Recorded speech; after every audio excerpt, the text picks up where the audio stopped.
እንዳነከስ እስቲ ምን አባሪ ይሆናል? ምንድነው ይሄ ነገር? ምንድነው? እስቲ ጣሏ ቶፋትን ካንደ እሺ ምን ላድርግም?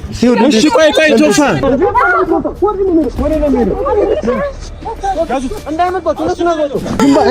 ስሚ ትልሽዋለሽ። ይሄ እንደዚህ ምሽቶን ትልሽዋለሽ። እሺ እንደው ምን ታረጊ ነገር አበላ ማን ተናገራታል?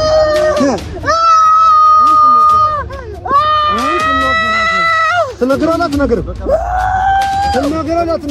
እዚህ ውስጥ ምንድነው ያለው? የቅርብ ጊዜ ፎቶ ማለት እኮ ነው ሶፊ። ይሄንን በሆነ ነገር በፊስታን ነገር እናስቀምጠውና ምንድነው ይዘነው እንሄዳለን። እንቁላል ቅርፊት ምናምን ነገር ነው ያለው። ምን አባፈራ ለጨኩስ ክፍል 9 ተለቀቀ። በጣም አስደንጋጭ ነገርና እንዲሁም እንግዲህ ቶዬ ታሪክን ሰርቷል ማለት ነው።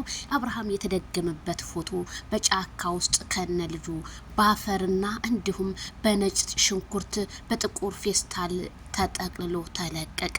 በጣም ነው የሚያሳዝነው፣ በጣም ነው የሚያመው። እንግዲህ ቶዬ እኔ አላቅም ይሄንን ታሪክን ለመስራት ይሄንን እንደዚህ እየተመታ ጫካ በረሃ ውስጥ ገብተህ ታሪክን የሰራህ እኔ ምን እንደምል አላቅም። ቤተሰቦቼ በጣም ነው የደነገኩት። በጣም ነው እኔ አላቅም። እንግዲህ ይሄ ፎቶ ነው አያችሁ፣ ከልጁ ጋር የነበረበት ፎቶ ነው ድግምት የተደገመበት ማለት ነው። ይሄንን ያህል ጭካኔ እኔማ እንዴት ይሄንን ለመፍረድ በጣም ይከብዳል። እዚህ ቦታ ድረስ ሄዳችሁ ትልቅ መስዋዕት ብር ከፍላችሁ እስከ 1 ሚሊዮን ከፍላችሁ አብርሃም ወደ ራሱ እንዳይመለስ ለማደብዘዝ የተጠቀማችሁ ሴራ ዛሬ እንግዲህ በካድ ተጋልጿል ማለት ነው። የኢትዮጵያ ሕዝብ እንግዲህ ፍረዱ። አብርሃም አልታመመም፣ አብርሃም እንትን አላለም ለምትሉ ይሄ ቪዲዮ መረጃ ለሁሉም ይድረስ ባካችሁ። ቶቲዩብን 100K እናስገባው።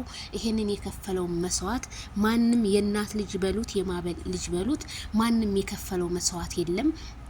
ምንም ጋዜጠኛ ቢሆን ምንም ራሱን እንኳን አፉን እንኳን ሳይሸፎን ማክስ ሳይረብስ ነው እንግዲህ እዚች ቦታ ሄዶ እንትን ያለው። እኔ አላቅም፣ እውነት ምን እንደምል አላቅም። ወይኔ አብርሃም ታደሰ ብቻ ተሽሎ አንተ ወደ ራስ ተመልሰ ማየት ነው የናፈቀኝ።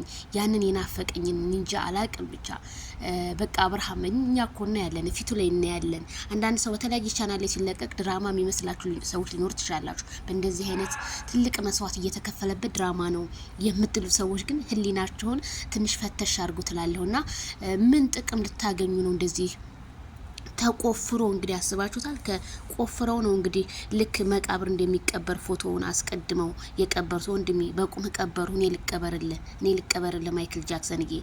ወይኔ ይድረስ ለሁሉም ይሄ ቪዲዮ። ለማንኛውም ላይክ ሸር እያደረጋችሁ